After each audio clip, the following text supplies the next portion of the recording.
సంపత్ శాసనసభ్యులు ఖాళీ అక్కడి నుంచి ఆ దారి లక్ష్మణ రేఖ దాటి ఇక్కడ ముందుకు వచ్చినందుకు కొమ్మటిరెడ్డి వెంకటరెడ్డి గౌరవ సభ్యులను మా సంపత్ గారిని శాశ్వతంగా సభ్యత్వం నుంచి వారు చర్యలు తీసుకున్నారు అధ్యక్ష. వారి సభ్యత్వం అధ్యక్ష. ఈరోజు కౌశిక్ రెడ్డి గారు మేము మా కరీంనగర్ జిల్లా మొదటి నుంచి హీరో లెక్క మాట్లాడుతుండు.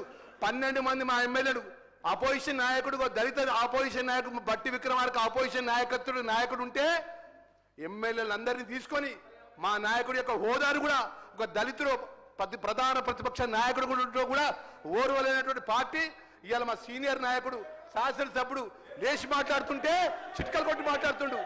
అధ్యక్ష కౌశిక్ రెడ్డి భాయ్ తక్షణమే మీరు చర్య తీసుకోవాలి అధ్యక్ష.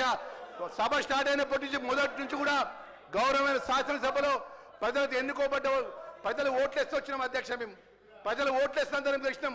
ఒక్కసారి కాదు, 2 సార్లు కాదు, 3 సార్లు కాదు.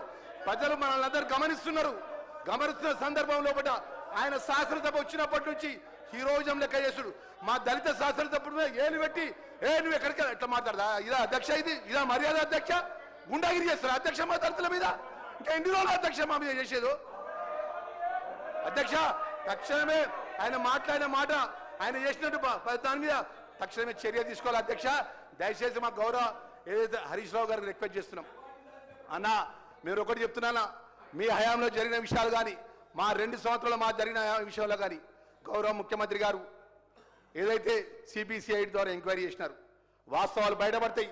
వాస్తవాలు రేపు ఏదైతే యథార్థమైన విషయాలు 10 సంవత్సరాల లోపల జరిగిన అంశాలు కానీ 2 సంవత్సరాలు జరిగిన అంశాల లోపల వాస్తవాలు బయటపడతాయి.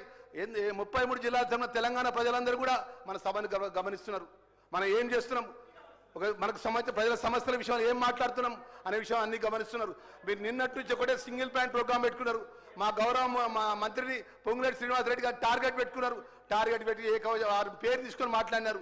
మీరు ఆ రోజు కేసీఆర్ గారు ముఖ్యమంత్రిగా ఉన్నప్పుడు సభ జరిగినప్పుడు మా బట్టి విక్రమార్క గారు ఎమ్మెల్యే గారు కానీ మా శ్రీధర్ బాబు గారు ఎమ్మెల్యే గారు కానీ ఎప్పుడైనా కాంగ్రెస్ పార్టీ అపోజిషన్ ఎమ్మెల్యేలు ఈ విధంగా మాట్లాడినిచ్చిందా? మీరు ఈ విధంగా ఇట్లా వచ్చి లొల్లి పెట్టిల్లా, ఇట్లా చప్పట్లు కొట్టిల్లా, ఈ విధమైన ఆలోచన చేసిల్లా? మాట్లాడితే ఇష్టానుసారంగా మేమేదో ఒట్టిగానే వచ్చినట్టు, మాకు ప్రజలు ఓట్లేనట్టు, మేమేదో మీ ఆస్తిని గుంజుకున్నట్టు ప్రజలు ఇలా ఓట్లేసిండ్రు అధ్యక్ష. గెలిపించిండ్రు. ప్రజాపాలన మార్పుకొని ఇందిరమ్మ రాజ్యంలో గౌరవ ముఖ్యమంత్రి గారి నేతృత్వంలో ఈ ప్రభుత్వాన్ని కోరుకున్నారు అధ్యక్ష. రాబోయే రోజులు కూడా ప్రజలు మా పక్షాన ఉండే విధంగా 3 పార్లమెంట్ ఎలక్షన్లో తీర్పిచ్చిండ్రు అధ్యక్ష. గ్రామ పంచాయతీ ఎలక్షన్లో తీర్పిచ్చిండ్రు అధ్యక్ష. మున్సిపల్ ఎలక్షన్లో తీర్పిచ్చిండ్రు అధ్యక్ష. జూబ్లీ ఎలక్షన్స్ లో తీర్పిచ్చిండ్రు అధ్యక్ష.